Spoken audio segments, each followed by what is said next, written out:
자, 계시록 11장 3절을 한 번 더 읽습니다. 내가 나의 두 증인에게 권세를 주리니 그들이 굵은 베옷을 입고 1260일을 예언하리라. 자, 여기 내가 나의 두 증인에게 첫 번째 권세를 줄 것이다. 그리고 그들이 굵은 베옷을 입을 것이다. 그리고 1260일을 예언할 것이다. 이 구절 안에 두 증인이 어떤 사역을 할 것인가에 대해서 쭉 나와 있습니다. 그리고 나서 이제 4절부터는 두 증인의 정체에 대해서 이야기하고요. 5절과 6절은 두 증인의 사역에 대해서 이야기합니다. 그래서 오늘 본문이 계시록 11장 5절 6절인데 이 5절 6절을 표현을 잘 보면은 첫 번째 이 권세가 무엇을 의미하는지를 알게 될 것입니다. 5절 6절 읽어주시기 바랍니다. 만일 누구든지 그들을 해하고자 하면 그들의 입에서 불이 나와서 그들의 원수를 삼켜버릴 것이요 누구든지 그들을 해하고자 하면 반드시 그와 같이 죽임을 당하리라. 그들이 권능을 가지고 하늘을 닫아 그 예언을 하는 날 동안 비가 오지 못하게 하고 또 권능을 가지고 물을 피로 변하게 하고 아무 때든지 원하는 대로 여러 가지 재앙으로 땅을 치리로다. 5절 6절을 보면은 정말 이렇게 권세가 있는 게 보이죠. 입에서 막 불이 나온다고 그랬어요. 원수를 막 삼킨다고 그랬어요. 이 그림은요 어디서 나온 거냐면은 영화 레프트 비하인드에 나오는 장면입니다. 영화 여러분 레프트 비하인드는 바로 계시록을 가지고 성도의 휴고에 관련된 주제를 가지고 영화를 찍은 거예요. 1, 2, 3편이 있었는데 이게 원래 소설이에요. 소설. 엄청나게 수십만 권 팔린 소설인데 레프트 비하인드는 문자적인 해석, 세대주의적 전천전주의를 근거로 한 그런 신학적 배경을 가지고 만든 영화예요. 근데 거기 보면은 문자적으로 그냥 그대로 표현해가지고요. 예루살렘 성에서 두 증인이 입에서 막 불을 뿜어내고 있어요. 이 내용을 봐더라도 불을 뿜어낸다는 것 자체가 평범한 건 아니잖아요. 권능을 가지고 하늘의 문을 닫고 비가 오지 못하게 한다. 지금 여기 그림은요 모세와 엘리야를 상징하는 두 증인을 모세와 엘리야를 상징하는 그림입니다. 그래서 여러분이 먼저 알아야 될 것 두 증인은요 첫 번째 하는 사역이 권능의 사역을 행하는 사람이라는 것입니다. 기적을 행하고 악한 자와의 싸움에서 승리할 수 있는 사탄 적그리스도의 싸움에서 능히 승리할 수 있는 그런 능력을 행하는 사역을 가리킨다는 것입니다. 근데 정말로 그들의 입에서 이 물리적으로 불이 나와서 그 불로 원수를 삼키는 것이 실제로 가능할까? 물론 하나님이라면 가능합니다. 근데 굳이 하나님이 입에서 불이 나오게 굳이 여러분 생각해 보세요. 여러분 납득이 됩니까? 불이 나와서 뭘 얻으시려고? 그래서 이 부분은 상징적으로 풀어야지 더 타당한 것 같아요. 그래서 많은 분들이 이 부분에 동의하는 게 두 증인의 입에서 나오는 불을 뭘로 표현하냐면은 불 같은 메시지로 표현합니다. 불 같은 메시지를 가지고 원수의 기선을 제압하고요, 원수의 마음을 녹여버리고요, 소멸시키게 하는 그와 같은 사역을 가리키는 상징적인 표현으로 보는 입장이 제가 보기에는 좀 더 타당한 것 같아요. 문자적으로 입에서 불 나오는 것보다 이게 더 타당한 것 같습니다. 여러분 2000년 전에 예수님의 초림 때에 예수님보다 앞서와서 예수님의 오심을, 그리스도의 오심을 전파한 이 세례 요한, 침례 요한이 하는 메시지를 잘 보면은요 실제로 입에서 불을 토하듯이 그런 메시지를 전했습니다. 마태복음 3장 5절부터 쭉 12절까지 보시면은요 이때 예루살렘과 온 유대와 요단강 사방에서 다 그에게 나와 자기들의 죄를 자복하고 요단강에서 그에게 세례를 받더니 요한이 많은 바리새인들과 사두개인들이 세례 베푸는 대로 오는 것을 보고 이르되 독사의 자식들아 누가 너희를 가르쳐 임박한 진노를 피하라 하더냐. 그러므로 회개에 합당한 열매를 맺고 속으로 아브라함이 우리 조상이라고 생각하지 말라. 내가 너희에게 이르노니 하나님이 능히 이 돌들로도 아브라함의 자손이 되게 하시리라. 이미 도끼가 나무 뿌리에 놓였으니 좋은 열매를 맺지 아니하는 나무마다 찍혀 불에 던져지리라.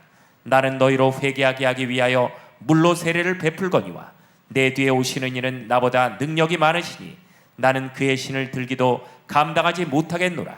그는 성령과 불로 너희에게 세례를 베푸실 것이요 손에 키를 들고 자기의 타작마당을 정하게 하사 알곡은 모아 곳간에 들이고 쭉정이는 꺼지지 않는 불에 태우시리라. 7절을 보세요. 독사의 자식들아, 누가 너희를 가르쳐 임박한 진날을 피하라.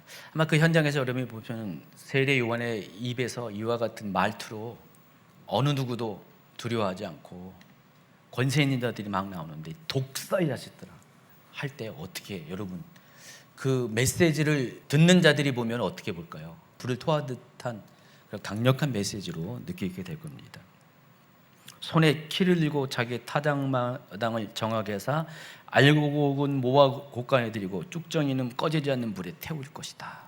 심판에 관한 메시지를 막 전하는 세례 요한은요, 저처럼 나긋나긋하게 조용하게 메시지를 전하지 않았고요. 오늘도 이렇게 아주 그냥 오토바이 탄 것처럼 그냥 계속해서 그냥 흥분해가지고 전하는 메신저들이 있잖아요. 그보다 더 센 강력한, 흥분해서 그냥 열정적으로 하는 그런 메시지를 할 때 막 그게 불을 토하듯한 메시지로 볼 수가 있습니다. 그래서 두중이는 이 불같은 메시지로 맨 나중에 오는 세례 요한이 그랬던 것처럼 두중인도 똑같이 불같은 메시지로 하나님을 대적하는 적그리스도의 세력들을 대항을 무력화시키는 것으로 우리가 이해할 수가 있어요. 불을 토하는 것보다 실제 물리적인 불이 아니라 어쨌든 문자적으로도 해석할 수도 있어요. 그러나 상징적인 해석이 제가 보기엔 더 합리적으로 볼 수가 있습니다. 중요한 핵심은 두 증인에게는 기적을 행하는 특별한 권세가 있고 그들이 전하는 메시지는 그것으로 인해서 힘을 발휘하게 된다는 것입니다. 첫 번째, 권능 사역이라고 했습니다. 그래서 뒤에 나오는 권능을 가지고 하늘을 닫아 그 예언하는 날 동안 비가 오지 못하게 하고 물을 피로 변하게 하고 여러 가지 재앙으로 땅을 친다는 것은 이 두 증인의 사역이 세례요한과 같은 선지자의 사역인과 동시에 이렇게 권세와 능력을 행하는 사역을 감당하고 있다는 것을 알 수가 있습니다. 두 번째가 회개 사역입니다. 베옷을 입었다 그랬습니다. 베옷을 입고 이 사역을 한다 그랬습니다. 여러분, 세례 요한이 뭘 입고 메시지를 전했습니까? 가죽 옷을 입고, 동물의 가죽 옷을 입고 했습니다. 그러니까 세례 요한은요, 어딜 가든지 다 알아봤대요. 외모가 너무 튀니까. 근데 세례 요한이 누구의 컨셉을 갖고 했는지 아세요? 엘리야의 컨셉을 갖고 했습니다. 엘리야도 그랬어요. 외모가 튀었었어요. 그래서 이스라엘 왕이 엘리야의 외모가 튀니까 그 종이 엘리야를 보고 왔는데 그 사람의 모습이 어떠냐를 묻고 맞다니까 엘리야가 맞구나라는 것을 바로 알아챘습니다. 엘리야가 그와 같은 아주 특이한 컨셉을 가지고 했어요. 근데 세례 요한이 그걸 모티브로 삼아가지고 세례 요한도 그와 같은 모습으로, 굳이 뭐 광야 생활을 한다고 해서 뭐 이때 당시에 무슨 가죽 옷 입을 필요가 없잖아요, 그렇죠?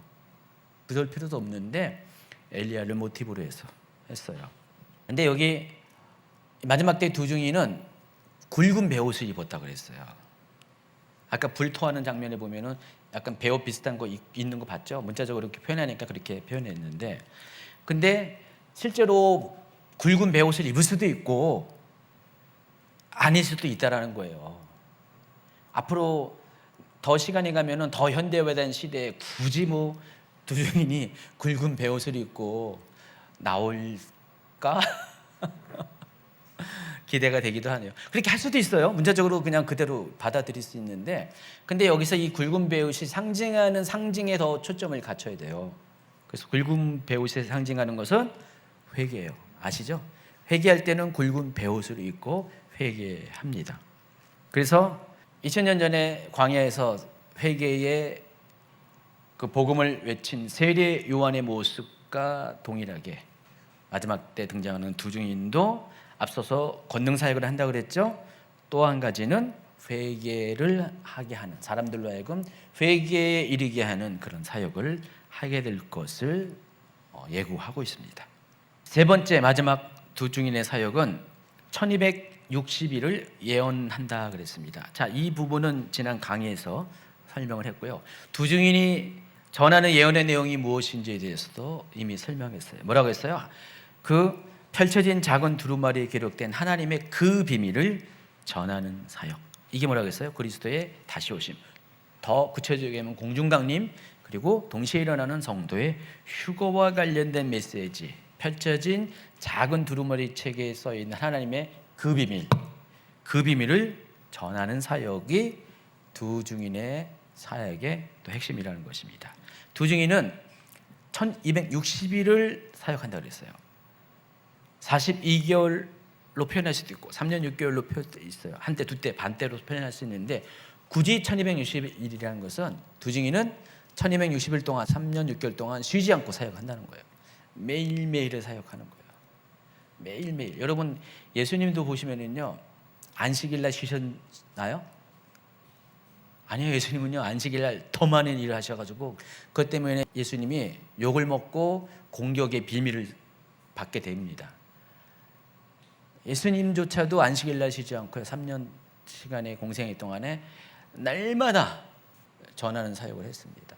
그래서 시 목사님 우리가 왜 휴가를 못 가는가 봤더니 그런 것 같아요. 그래서 두 증인은 365일 동안 여기서는 이제 360일이죠. 그 360일 3년 그리고 또 그 절반에 해당하는 도합 1260일을 매일같이 그리스도의 다시 오심에 대한 내용을 그 메시지를 전하는 사역을 하게 됩니다. 마치 노아가 120년 동안 방주를 지으면서 물론 120년이라고 볼 수도 있고 그렇게 안 볼 수도 있어요. 입장에 따라. 근데 보통 우리가 일반적으로 그냥 120년이라고 이해하고 있는데 제가 그걸 가지고 얘기하는 겁니다. 심판의 메시지를 전하는 것처럼 두 증인도 마찬가지로 그와 같은 일을 했다는 것입니다. 그래서 마지막 때를 알리는 징조를 설명하는 마태복음 24장 37절은 예수님께서 마지막 때를 뭐로 비유했냐면 노아의 때와 같이 인자의 임함도 그러할 것이다. 노아가 그리했던 것처럼 두 증인도 1260일 동안을 계속해서 그리스도 다시 오심을 전파하는 사역을 하고 마침내 예수님이 다시 오신다는 것입니다. 자, 결론을 맺습니다. 두 증인의 사역은 그리스도의 초림에 등장한 세례 요한의 사역과 매우 닮아 있습니다. 회개와 예언서를 가리킵니다. 그리고 이 사역들의 목표는 그리스도의 오심을 예배하는 것입니다. 그런데 아까도 설명한 것처럼 강의적으로 마지막 때는 그리스도의 초림과 재림 전 기간을 다 말하는 것이에요. 그런 의미에서 세례 요한은 그리스도의 초림의 시기에 그리스도의 오시기를 예배한 사역을 한 사람이에요. 이와 반면에 두 증인은 그리스도의 다시 오시는 마지막 시기, 그때 주님의 다시 오실 길을 예배하는 사역을 하는 사람들을 가리킨다는 것입니다. 그래서 세례 요한의 사역과 두 증인의 사역은 서로 이런 면에서 공통점을 갖고 있습니다. 그런데 한 가지 변수가 그리스도의 초림 때와 달리 그리스도의 재림의 때는 한 가지의 변수가 또 추가되는데 이때는 적그리스도가 등장해서 활발히 활동하는 때예요. 초기와는 달리 그리스도의 초림의 시기와는 달리 재림의 시기는 적그리스도와 공존하는 시기란 말입니다. 그러다 보니까 이 두 증인은 바로 권능의 사역도 같이 해야만 된다는 것입니다. 그들과 맞서 싸워서 복음 전파의 사역을 감당하기 위해서는 권능의 사역이 추가가 된 겁니다. 그래서 두 증인은 세 가지 사역을 하게 되는 거예요. 첫째, 회개, 둘째, 예언, 그리고 권능의 사역. 그리고 이 세 가지 사역은 세례 요한과 예수님의 사역을 합친 사역이다라고 볼 수가 있습니다. 자, 오늘 여기까지 마치겠습니다. 두 증인에 관한 이야기 충분히 여러분 납득이 되시고 어렵지 않습니다. 다음 주에는요 두 증인과 마지막 때라는 주제로 설명을 해드리겠습니다. 그럼 두 증인이 마지막 때와 어떤 의미가 있는지, 마지막 때의 시간표 상에서 두 증인의 역할이 과연 정확하게 무엇인지를 대해서 설명을 해드리도록 하겠습니다.